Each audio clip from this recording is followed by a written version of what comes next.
This month marks 82 years since the bombing of Pearl Harbor, which was a catalyst for the U.S. to enter World War II.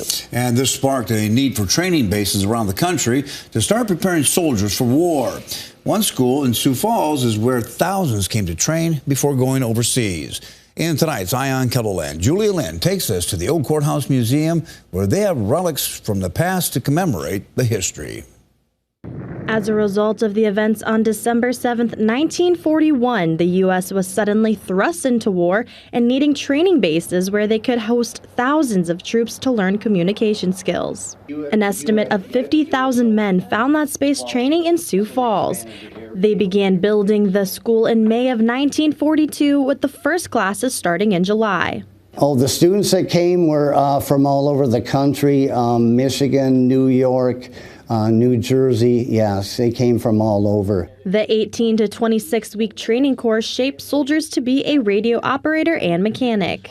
What that means is he was able to not only communicate using his radio set, but he could take it apart, put it together, and repair it whenever it was damaged. So that was a very significant part of the student learning how to keep the radio sets working. Learning Morse code, the soldiers would train around the clock in order to get them in and out of training as quick as possible. Students were divided into groups between 20 and 25 students, and then classes initially were 24 hours a day in shifts. So that's how they could get so many men through the training as fast as they could. Fast forward to 1945, by the time the school was no longer operating, parts of the community took on pieces of the unused buildings. A professor at Augustana even has a piece of that history today as they repurposed one of the buildings. The barracks served the university well, it served Sioux Falls well, particularly with the GI Bill and students able to come. So there's this fast growth in the university or then the college. We needed buildings. This was one of them. I don't think they expected it to last 50 years.